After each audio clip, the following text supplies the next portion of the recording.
Hello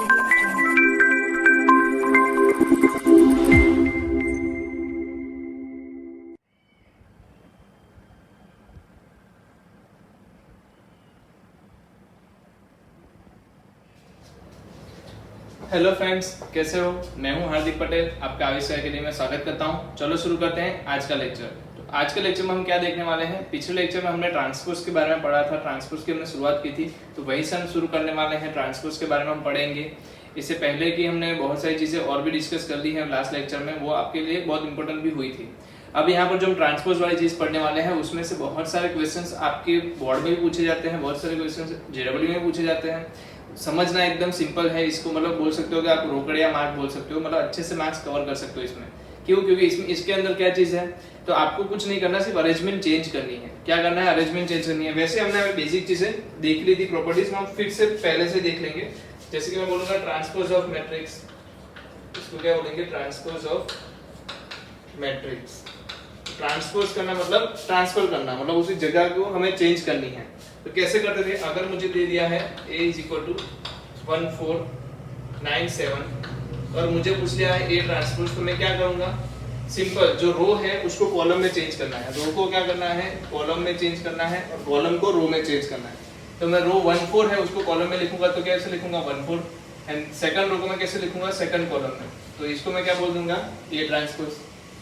suppose मुझे a अगर दिया है किसके फॉर्म में? 3x3 के मैट्रिक्स में। जैसे कि मुझे दिया है 148, फिर दिया है 073, फिर दिया 391। तो इस केस में आपको a ट्रांसपोज ढूंढना है, तो क्या लिखोगे आप? तो सबसे पहले रो कौन सी है? 103 है, तो इसको मैं लिख दूं कॉलम में 103। फिर क्या है 479, तो उसको सेकंड कॉलम में लिख दूं। और है 831, तो इसको मैं किसमें लिख दूं? थर्ड कॉलम में। तो ये मेरे पास क्या हो गया? a ट्रांसपोज हो गया। तो कितना सिंपल है। आपको क्या करना है? सिंपल उसको ट्रांसपोज करना है। क्या करना है? ट्रांसपोज करना है। तो जल्दी से पहले तो इतना आपने लिखा हो तो बहुत अच्छा है, नहीं लिखा है फिर भी आप लिख लीजिए, ठीक है? Just a minute. ओके, चलो हो गया। हाँ, उसको रिप्रेजेंट कैसे किया जाता है? तो a ट्रांसपोज या तो a डैश, इस तरीके से आप रिप्रेजेंट कर सकते हो। पहली चीज जो हमें सीखनी है वो है रिप्रेजेंटेड बाय a ट्रांसपोज और a डैश। चलो दूसरा हम देख लेते हैं। Just a minute. यस, दूसरा हमारे पास था कि अगर a को मैं लिखता हूँ aij n क्रॉस n, तो इसका at क्या होगा? at क्या होगा? तो aji n क्रॉस n क्या होगा? aji n cross n। तो ये भी बहुत काम की चीज है कि भाई aji लिखना है। इसको मतलब चेंज किया क्या हमने? कॉलम और रो को चेंज कर दिया, तो ji हो गया। और जैसे ही रो और कॉलम को चेंज करोगे तो m क्रॉस n भी कैसा हो जाएगा? n क्रॉस m हो जाएगा, ठीक है? तो ये चीज भी हमें पता होनी चाहिए। चलो लिखो अभी प्रॉपर्टीज ऑफ ट्रांसपोज। चलो क्या लिखेंगे? Properties of transpose. क्या लिख दो? Properties of. तो इसमें भी हमने थोड़ी बहुत डिस्कस तो कर ही रही थी। पहली प्रॉपर्टी जो है बहुत काम की है, वो है a ट्रांसपोज। किसी भी ट्रांसपोज का ट्रांसपोज करोगे तो आपस से वो क्या मिल जाएगा? a मिल जाएगा। क्यों ऐसा? क्योंकि देखो, रो में से कॉलम में हम कन्वर्ट करते हैं। कब की बात? मैंने पहले at किया, तो क्या किया? रो में से कॉलम में किया, ठीक है? फिर वापस से मैंने क्या किया? उसी कॉलम को रो में कन्वर्ट किया, तो वापस से रो की जगह पर पहुंच गई।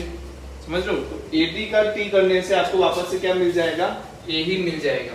सेकंड, आप at का डिटरमिनेंट करो या तो a का डिटरमिनेंट करो, दोनों एक ही बात है। क्या है? दोनों एक ही बात है।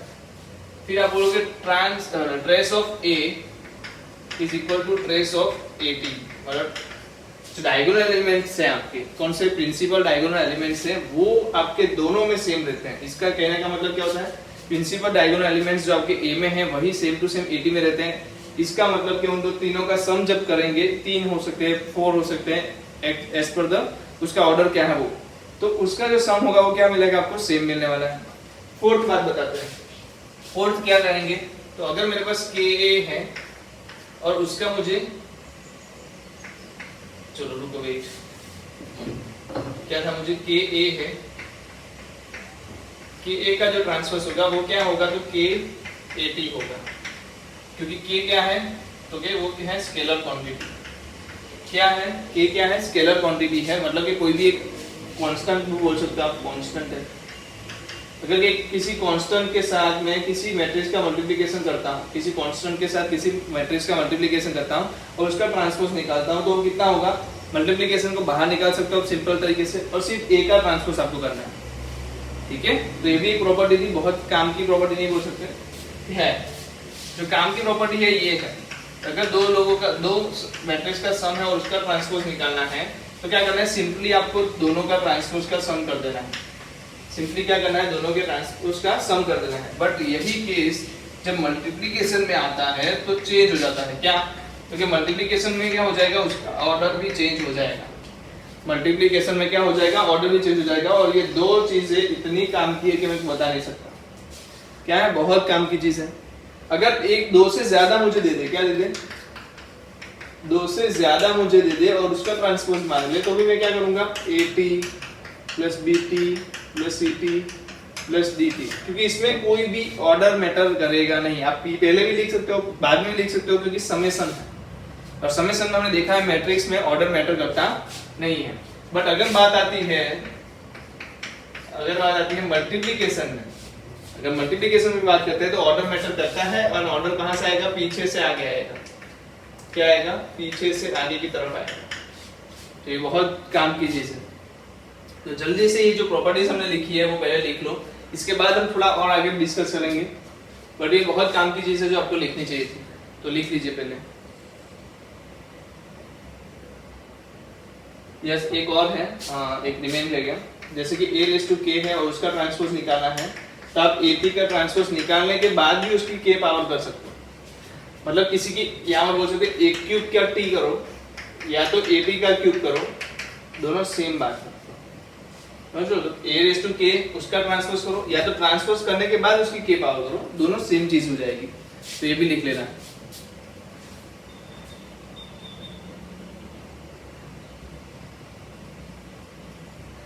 चलो हो गया। एक क्वेश्चन दे देता हूं मैं आपको। अगर A मेरा है diagonal element A1 A2 A3, then find AT। चलो जल्दी से फाइंड करो, तब तक मैं रफ करता हूँ। जल्दी से फाइंड करके बताओ कि अगर डायगोनल एलिमेंट मेरा A1 A2 A3 है, A जो मुझे दिया है वो डायगोनल मैट्रिक्स है और उसका एलिमेंट्स क्या है? A1 A2 A3, तो AT क्या होगा? चलो आपने क्या किया? सिंपल, इसका मतलब आ रहा है ना सबका आंसर? क्या है आंसर? Same to same. कैसे?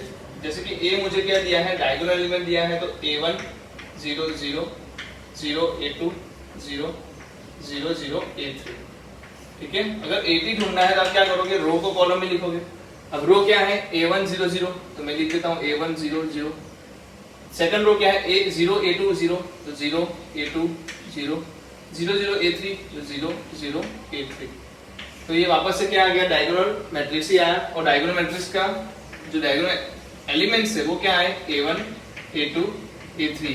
कहने का मतलब क्या आ गया? वापस से वही आ गया। A ट्रांसपोज आपका क्या आ गया? वापस से वही आ गया। तो कितने लोगों को समझ में आ रहा है कि A ट्रांसपोज करना मतलब क्या होता है? सिंपली रो को कॉलम में चेंज करना है, एंड कॉलम को रो में चेंज करो। वाइस वर्सा आप कुछ भी एक कर सकते हो, कोई एक ही करना है चीज। ठीक है, मैं हमेशा क्या याद रखवाता हूँ? रो में से आप कॉलम में कन्वर्ट करिए, आसान रहेगा। चलिए कर लीजिए।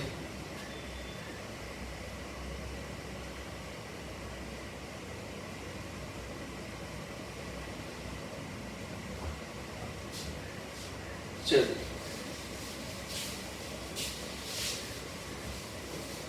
अब देखो, AT जो है उसके दो पार्ट आते हैं। एक होता है सिमेट्रिक मैट्रिक्स, एक आता है स्क्यू सिमेट्रिक मैट्रिक्स। और आप बोलोगे सर ये क्या हुआ? मतलब जो हमने आइडेंटोटेट पढ़ा था, नीलपोटेंट पढ़ा था, पीरियोडिक पढ़ा था, इनवोल्यूटरी पढ़ा था, वैसे ही अभी हम क्या पढ़ रहे हैं? Symmetric matrix and skew symmetric matrix. But यहाँ पर जो बात होगी वो मल्टीप्लिकेशन के ऊपर नहीं हो रही है, ट्रांसपोज के ऊपर हो रही है। क्या होगा? ट्रांसपोज करने के बाद भी आंसर वापस वही मैट्रिक्स बन जाए। मतलब A का ट्रांसपोज A जितना है, जैसे कि लास्ट जो क्वेश्चन था उसमें क्या हो रहा था? AT = A आ रहा था, तो उस केस में उस मैट्रिक्स को मैं क्या बोलूंगा? Symmetric matrix. बट अगर उसका ट्रांसपोज गलती से -A आ जाए, उसका ट्रांसपोज क्या आ जाए? गलती से -A आ जाए, तो उस केस में मैं स्क्यू सिमेट्रिक मैट्रिक्स को क्या बोलूंगा? सॉरी मैट्रिक्स को क्या बोलूंगा, स्क्यू सिमेट्रिक मैट्रिक्स बोलूंगा ना। तो आपको देखना है कि भाई एटी आपका क्या आ रहा है, ए आ रहा है या एटी आपका माइनस ए आ रहा है। जो सर आप बोलोगे कि इसके एग्जांपल दो, तो अगर मैं बोलूंगा कोई भी आप क्या ले लो, यूनिट आइडेंटिटी मैट्रिक्स ले लो, कोई भी आइडेंटिटी मैट्रिक्स ले लो और इसका आप क्या चेंज करो, इसका आप क्या चेंज करोगे बताओ जल्दी से। इसका आप 80 करो, 80 क्या आएगा, अगर ये a है तो 80 क्या आएगा, 100 को मैंने क्या लिख दिया, 100 रो को मैंने कॉलम में लिखा तो आ गया रो कॉलम में। चलो 010 को मैंने सेकंड कॉलम में लिखा, 010 है सही है, 001 तो क्या आएगा 001, मतलब कि जो तीन रो है सेम वही तीन मेरी कॉलम भी बन रही है, तो इसको मैं क्या बोल सकता हूँ, सिमेट्रिक मैट्रिक्स बोल सकता हूँ। चलो एक और एग्जांपल देता हूँ, A H G, मेरे ख्याल से सभी लोगों ने ये मैट्रिक्स देखा होगा, है ना, लाइंस हम पढ़ते थे तब हमने इसके बारे में पढ़ा है। तो कैसे, all hostel girls having boyfriend going for cinema, सुना है आपने ये वर्ड, और इसी को हम देखेंगे तो क्या ये सिमेट्रिक मैट्रिक्स है। कैसे देखेंगे, तो पहली बात जो आप डायगोनल एलिमेंट्स है वहां पर आप मिरर बना सकते हो। क्या इसके सामने और सामने की वैल्यू सेम है, देख लो, F के सामने F है, G के सामने G है और H के सामने H है, तो इसको मैं क्या बोल सकता हूँ, सिमेट्रिक मैट्रिक्स बोल सकता हूँ। और एक चीज लिखवा लो यहाँ पर, all diagonal matrix are symmetric matrix.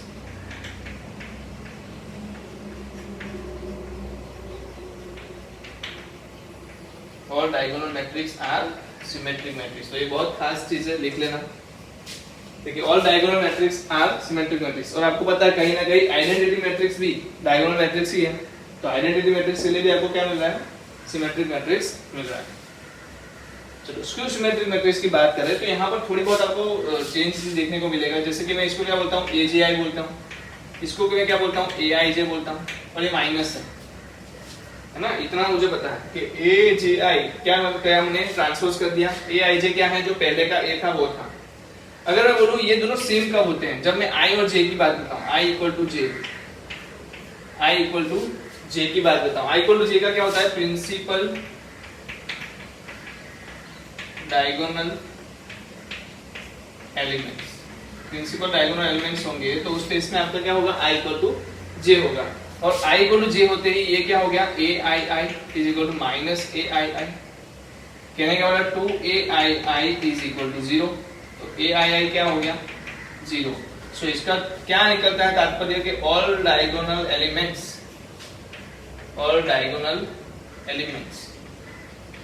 Will be 0।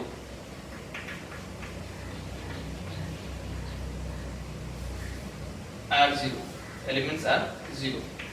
आपका मैट्रिक्स जो होगा वो कैसा बनेगा, तो सिंपल सा मैं बता दूं, अगर मैं इसी मैट्रिक्स को स्क्यू सिमेट्रिक बनाने की कोशिश करता हूं, इसको A ले लिया, B ले लिया, C ले लिया, H G F, ठीक है, मेरे पास ये मैट्रिक्स है, इसको मुझे क्या बनाना है, स्क्यू सिमेट्रिक बनाना है। तो पहली चीज क्या है, ऑल डायगोनल एलिमेंट्स आर 0, तो मैं पहले क्या करूं, तीनों को हटा के 0 कर दूं। तो पहली चीज ये है कि ऑल डायगोनल एलिमेंट्स क्या होंगे, 0 होंगे, ठीक है। दूसरी बात क्या है, AJI is equal to minus AIJ, और इसका दूसरा मतलब ये भी होता है AIJ is equal to minus AJI, आप जिस तरीके से पढ़ो अब दोनों वाइस वर्सा लिख सकते हो। तो अगर मैं बोल रहा हूँ कि ये मेरा कौन सा वर्ड है, ये कौन सा है, चलो ये देख लो, ये क्या है A12, ये क्या है A13, और ये क्या है A123। चलो इसका उल्टा करो तो क्या मिलेगा 21, तो ये क्या है मेरा 21, और ये क्या होना चाहिए, अगर ये A12 है तो ये क्या होगा, माइनस A12 होगा, तो माइनस H आएगा।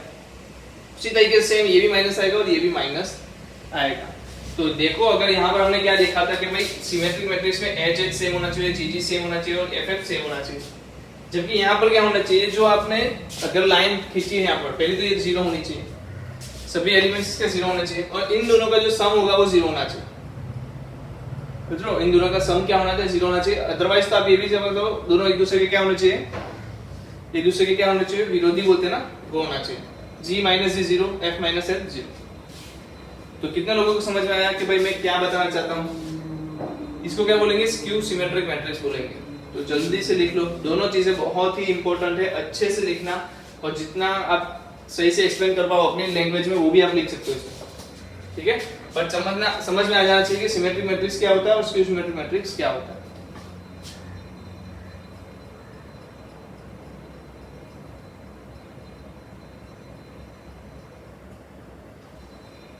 चलो लिख लो।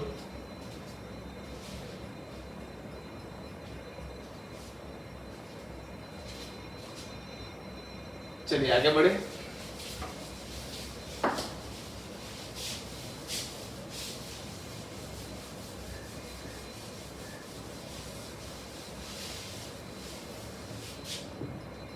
चलो मेरे पास है checking cases of transverse matrix.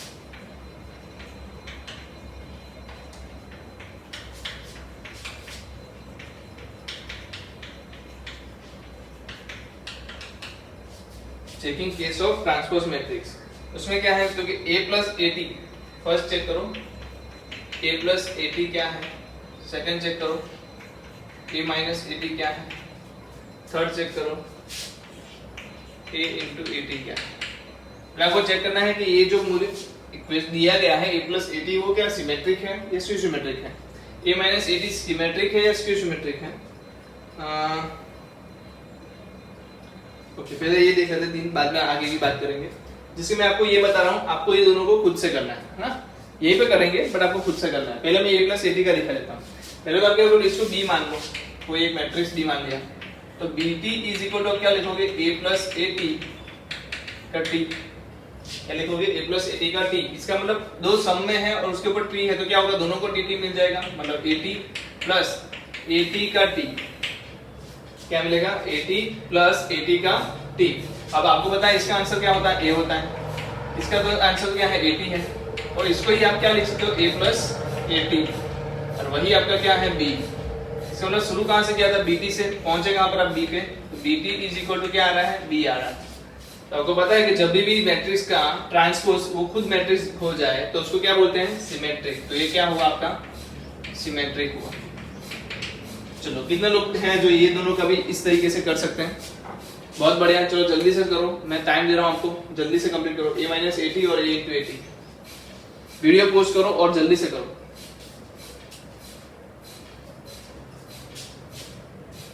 चलिए आपने a माइनस ए टी के लिए चेक किया होगा, तो b is equal to a minus A T, bt is equal to a minus A T का t। तो क्या हो गया, AT माइनस AT का T is equal to AT minus A, और वो क्या है, माइनस A माइनस AT है, और A माइनस AT क्या है आपका, माइनस B। तो BT जो आया वो आपका क्या आया, माइनस B आया, और BT माइनस B आया, इसका मतलब कि B आपका क्या है, सॉरी यही BT is equal to minus B आया, इसका मतलब ये क्या है, स्क्यू सिमेट्रिक। क्या है आपका, स्क्यू सिमेट्रिक है, ठीक है। चलो आगे बढ़ते हैं।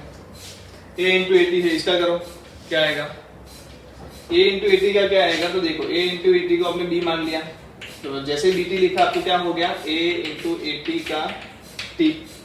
आपको पता है मल्टीप्लीकेशन में क्या होता है, ऑर्डर चेंज होता है, तो ए टी का t आगे आ जाएगा इंटू a का t, है ना। तो ए टी का t क्या हो जाएगा, a हो जाएगा, इंटू ए टी आ जाएगा, ए टी का t क्या हो जाएगा, इस तरीके से। अब बताओ क्या आंसर आया इसका, B। तो BT इज इक्वल टू क्या आ गया आपका, B आ गया।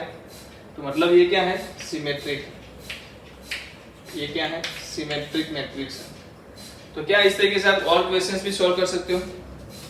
चलो बढ़िया, कर दो।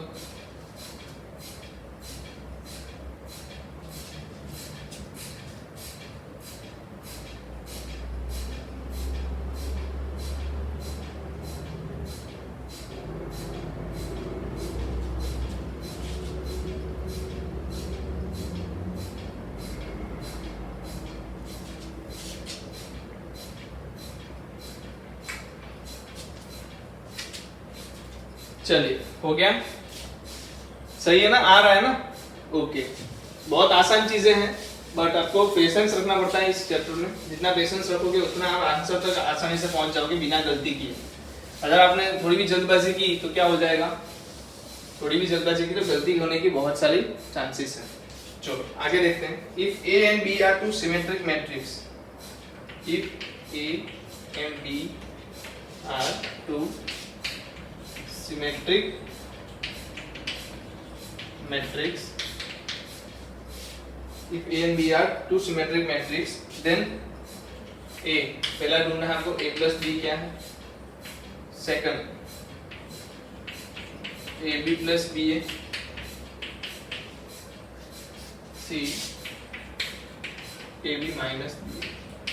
चलो आपको बताना है ये क्या होंगे, सिमेट्रिक होंगे, स्क्यू सिमेट्रिक होंगे, कैसे रहेगा।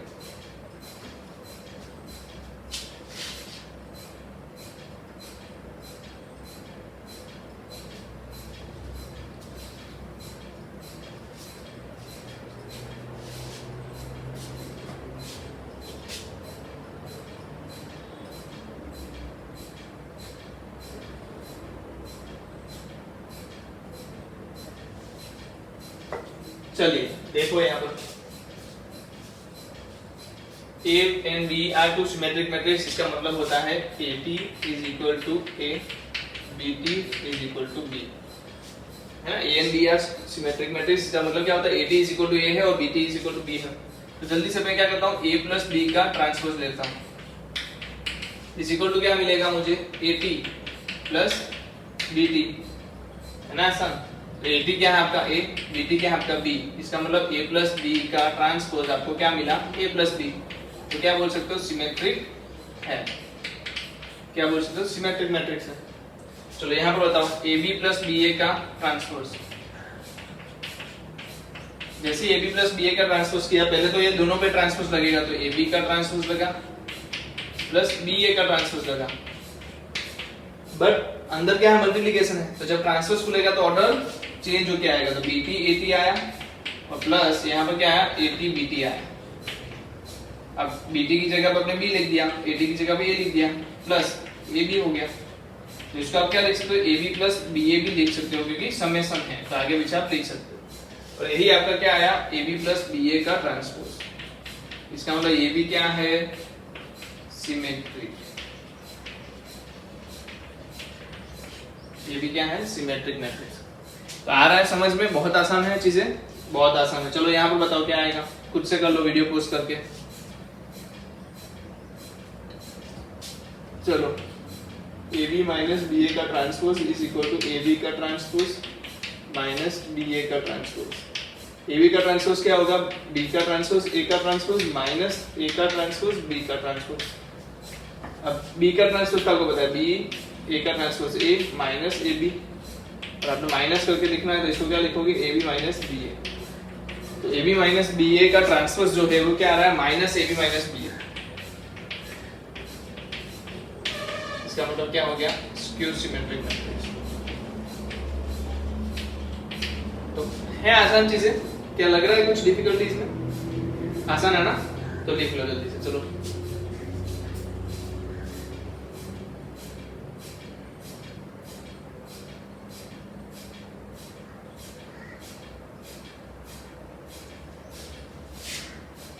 चलो कुछ होमवर्क क्वेश्चन देता हूं मैं आपको, चलो कर लो जल्दी से।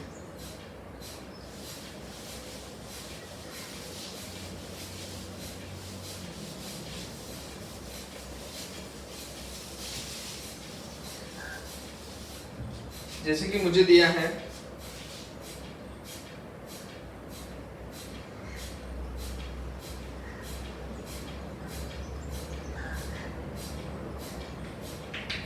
A is symmetric, then A raised to n is equal to what? Symmetric or not? ये फर्स्ट क्वेश्चन हो गया होमवर्क में। Second question A is skew symmetric, then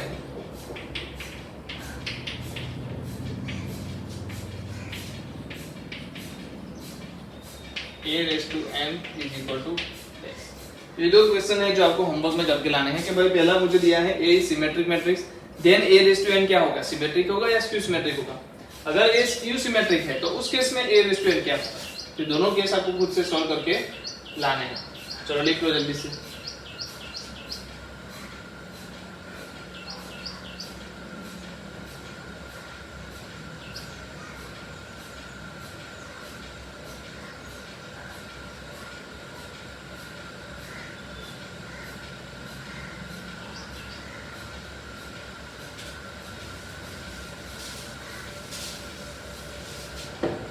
चलिए आ जाओ इधर।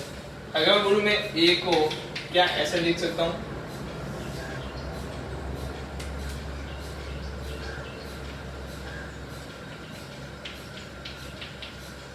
हाँ कहना है। क्या ए को मैं ऐसे लिख सकता हूँ 1/2 a प्लस 1/2 है, ठीक है।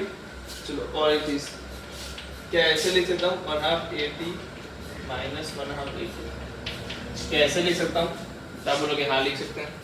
तो अगर देखा जाए ध्यान से तो मैं इसको क्या लिख सकता हूँ 1/2 a1 plus a plus at plus 1/2 a minus at। कितने लोग एग्री करते हैं कि मैं ऐसे लिख सकता हूँ?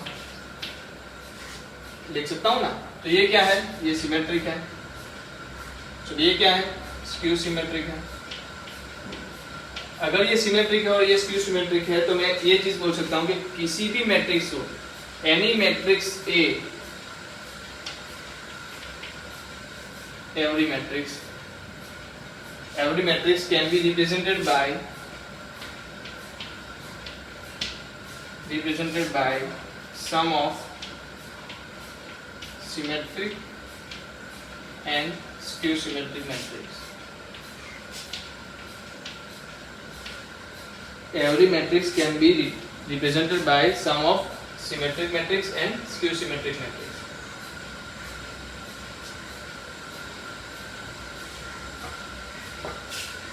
ना 1/2 प्लस a प्लस ad क्या है? सिमेट्रिक है। और a माइनस ad क्या है? स्क्यू सिमेट्रिक है। ठीक है, चलो एक क्वेश्चन भी लिख लो। If a is equal to 2 minus 1 3 5, then a is equal to p plus q, where p is equal to p symmetric, q is skew symmetric. Skew symmetric. Find p and q. Find p and q. चलो आपको मुझे क्या करना है? p and q find करके देना है।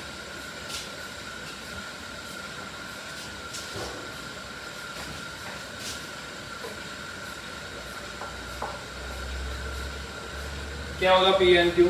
आपको पता है p की वैल्यू क्या होने वाली है? 1/2 a प्लस ad, क्योंकि यही तो सिमेट्रिक मैट्रिक्स है। और q की वैल्यू क्या होगी? a minus at। p की वैल्यू क्या आ गई? 1/2 a प्लस ad। q की वैल्यू क्या आ गई? 1/2 a माइनस at। क्योंकि आपको पता है किसी भी मैट्रिक्स को अगर मैं सिमेट्रिक और स्क्यू सिमेट्रिक मैट्रिक्स के सम में दिखा सकता हूँ तो किस तरीके से दिखाऊंगा? मैं इस तरीके से दिखाऊंगा। और इसमें मुझे बोला गया है कि ये जो p है वाला पोर्शन वो सिमेट्रिक है और ये q वाला पोर्शन क्या है? स्क्यू सिमेट्रिक है।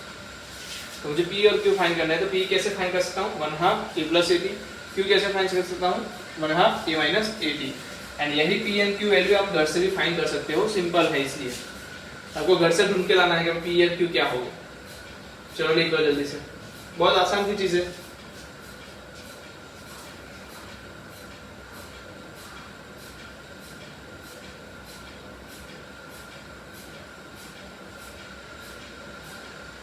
चलो तो कितने लोगों को समझ में आ गया symmetric matrix and skew symmetric matrix? है ना, चीजें आसान। तो चलिए आगे बढ़ते हैं।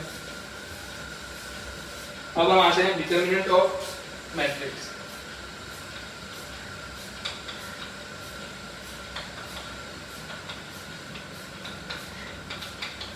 इस पे आते हैं डिटर्मिनेंट ऑफ मैट्रिक्स पे आते हैं। चलो पढ़ा है हमने, डिटर्मिनेंट चैप्टर पढ़ चुके हैं हम लोग। अगर डिटर्मिनेंट चैप्टर नहीं पढ़े हैं तो मैं थोड़ा बता देता हूँ आपको क्या कर सकते हैं इसमें। 1 3 2 2 2 3 3 1 1 ले लेते हैं।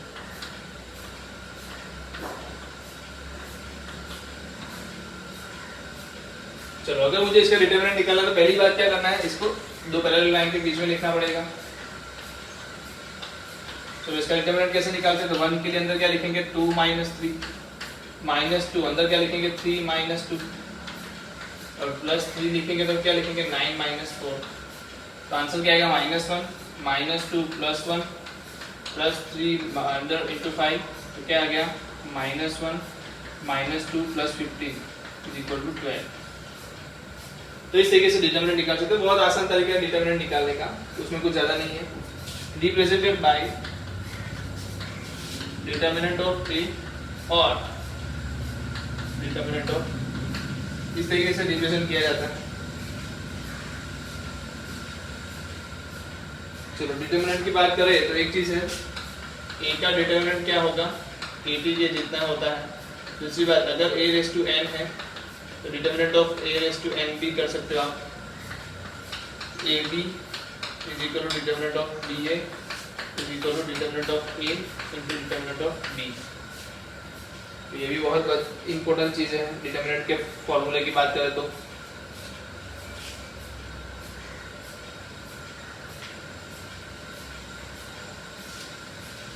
चलिए, एक जो इम्पोर्टेंट पोर्शन है वो है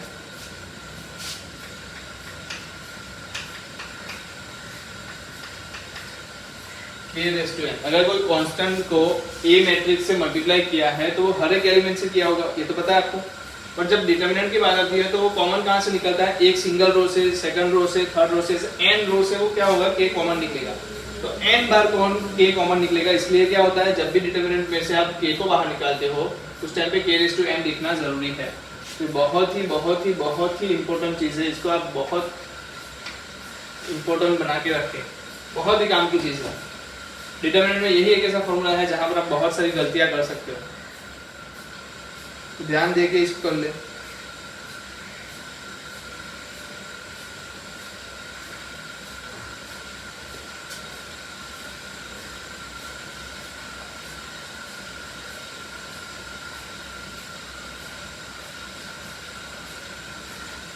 हो गया डिटर्मिनेंट को हमने चैप्टर पढ़ लिया था, आपको ज़्यादा इसमें दिक्कत करने वाली जरूरत है भी नहीं, कर लोगे आप। चलो आगे आते हैं।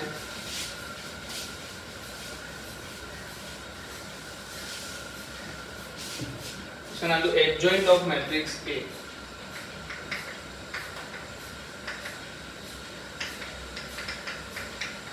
तो शॉर्ट फॉर्म में अगर मैं लिखूं तो इसको रिप्रेजेंटेड बाय एडीजे ऑफ ए। कोई कैपिटल में भी आगे का शुरू कर सकता है, कोई दिक्कत नहीं, ये दोनों तरीके से लिख सकते हो। इसका रियल मीनिंग क्या होगा? अगर रियल मीनिंग में मानूं तो किसी भी मैट्रिक्स का आप क्या निकालते हो? कोफैक्टर वाला मैट्रिक्स निकालते हो। क्या निकालते हो? कोफैक्टर वाला मैट्रिक्स निकालते हो, उसका ट्रांसपोज। कोफैक्टर मैट्रिक्स और उसका ट्रांसपोज, वो होता है आपका एडजॉइंट ऑफ ए। ध्यान से लिख लो कि भाई एडजॉइंट ऑफ ए होता क्या है, तो कोफैक्टर का मैट्रिक्स निकालो और उसका ट्रांसपोज करो। चलो एक निकाल भी लेते हैं हम लोग, सिंपल सीट से पहले निकालते हैं 1 3 2 1 3 2 2 2 3 3 1 1। चलो ये लिख लिया सबने, लिख लिया। चलो जल्दी से आप मुझे एक काम करना है आपको, तो पहले कोफैक्टर का मैट्रिक्स बनाओ। इसमें से क्या बनाओगे आप? कोफैक्टर का मैट्रिक्स बनाओगे। कोफैक्टर का मैट्रिक्स बनाना मतलब इसका कोफैक्टर निकालो। तो पहले बताओ माइनस कहाँ आएगा? तो यहाँ पर माइनस आएगा। ये कितने लोगों को पता है? साइन का कन्वेंशन, ये प्लस, ये माइनस, ये प्लस, ये माइनस, ये प्लस और माइनस, सबको पता है ना। ये तो माइनर निकालना आसान है, आपको पता है। उसके नीचे वाला जो आपका डिटर्मिनेंट होता है वो हमें निकालना है। बट कोफैक्टर में क्या होगा? साइन भी कन्वेंशन लगेगी। तो वो होता है साइन कहाँ, चार जगह में माइनस आएगी। तो आप दो तरीके से कर सकते हो। मैं पहला काम क्या करता हूँ, जो साइन में माइनस है वो पहले लिख लो। जैसे कि मैंने इसके लिए ढूंढ लिया, इसके लिए कोफैक्टर क्या आएगा? 3 × 1 -2, तो इसको मैंने लिख दूं 3 - 2। चलो यहाँ पर आ जाओ, इसके लिए लिखो तो 2 × 1 and 3 × 3 9, 2 - 9। चलो यहाँ पर लिखो तो 1 × 1 1 - 9। इधर आ जाओ कहाँ? यहाँ पर, तो ये 1 × 3 -2 4 3 - 4। चलो बाकी तो प्लस है, तो इसमें मुझे माइनस की जरूरत नहीं है, तो मैं इसको हटा देता हूँ। माइनस वाला मैं पहले ही पढ़ दिए, जो गलती हो सकती है वो मैं बचा ली। अब आपको क्या करना? 1 के लिए ढूंढो तो 2 - 3, इधर क्या आएगा? 2 - 3। चलो 3 के लिए 9 - 4। चलो फिर यहाँ पर है ना 2 के लिए 2 × 1 -6। तो बीच के लिए क्या आएगा? 1 - 6, और इधर के लिए क्या आएगा? 2 - 6। ये क्या है आपका? C आया। तो अभी एक्चुअली C क्या है वो बताओ जल्दी से। एक्चुअली सी आपका है -1, ये है आपका, ये भी -1 आ रहा है, ओके। ये आ रहा है 5, ये आ रहा है 7, ये आ रहा है -5, ये आ रहा है 1, ये आएगा -4, ये आएगा 8, ये आएगा -। तो ये आपका आ रहा है -1 -1 5 7 -5 1। मैं एक बार आंसर चेक कर लेता हूँ सही है कि नहीं।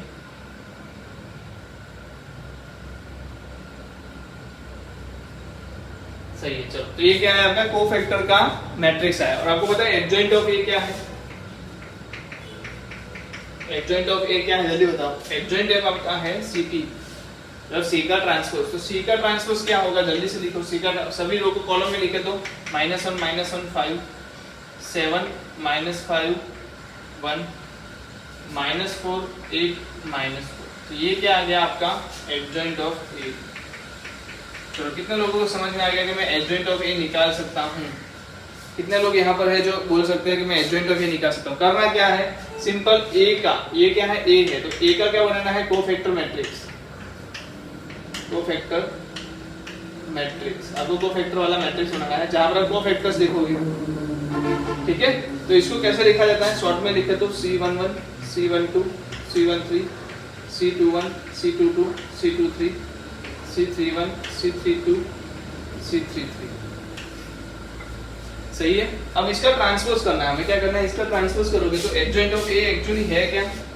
एडजॉइंट ऑफ ए एक्चुअली है आपका C11 C12 C13 C21 C22 C23 C31 C32 C33। ये आपका क्या है एडजॉइंट ऑफ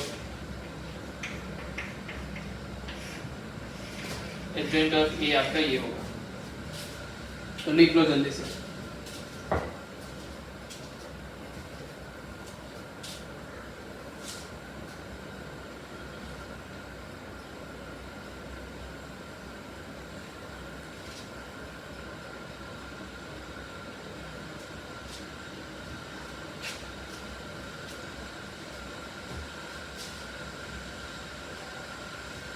हो गया? चलो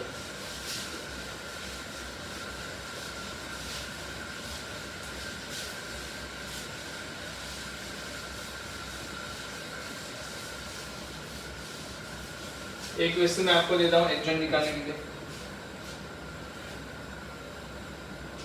इसका एडजॉइंट निकालें। पहला काम क्या करना है सी निकालना, फिर क्या काम करना है सी ट्रांसपोज निकालना। चलो पहले तो क्या करें कोफैक्टर मैट्रिक्स निकाले। कैसे होगा कोफैक्टर मैट्रिक्स का बताओ?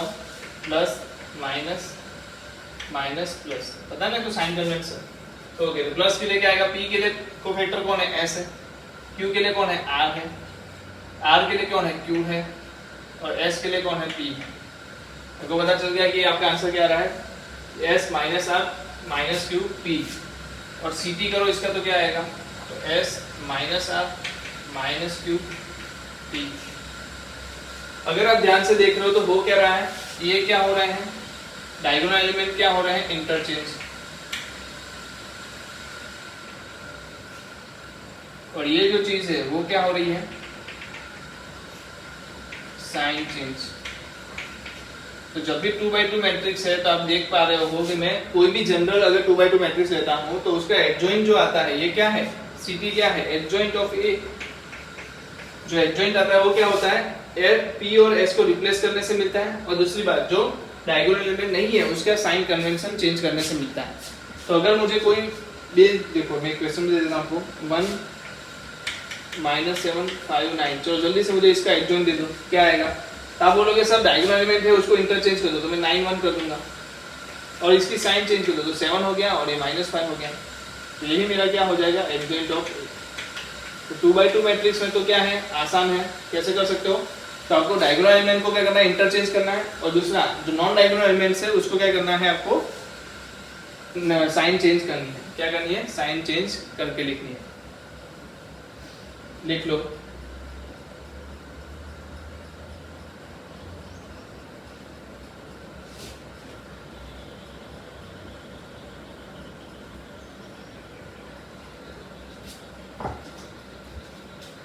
चलो ठीक है हो गया, आगे बढ़ते हैं।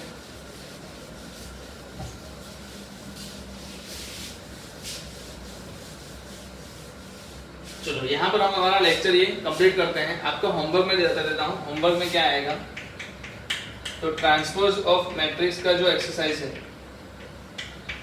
वो आपको कंप्लीट करना है, ठीक है, ट्रांसपोज ऑफ मैट्रिक्स का। और एडजॉइंट फाइंड करने के, फाइंड एडजॉइंट वाले क्वेश्चन सॉल्व करने हैं, वो भी एक्सरसाइज में से ही।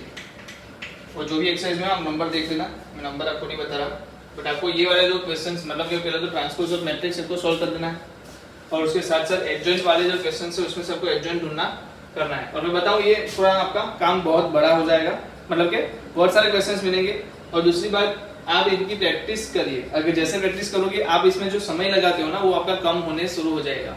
ज्यादा से ज्यादा प्रैक्टिस करो, आप कम समय में उस चीजों को जल्दी से सॉल्व कर लोगे। इसलिए इसका समय बचाने के लिए आपको क्या करना पड़ेगी, ज्यादा से ज्यादा प्रैक्टिस करनी पड़ेगी। तो हमारा होमवर्क क्या रहेगा, ट्रांसपोज ऑफ मैट्रिक्स के जो एक्सरसाइज है वो कंप्लीट करनी है बुक से, और जो एडजॉइंट वाले क्वेश्चन है उसमें से हमें एडजॉइंट फाइंड करना है, ठीक है। तो फिर से मिलेंगे नेक्स्ट लेक्चर में, तब हम क्या देखने वाले हैं, तो जो एडजॉइंट ऑफ मैट्रिक्स हमने जो डेफिनेशन पढ़ी है उसके हम क्या देखेंगे, प्रॉपर्टीज देखेंगे, उसकी हम क्या देखेंगे, प्रॉपर्टीज देखेंगे बारी बारी से, और इसका प्रूफ भी देखते जाएंगे।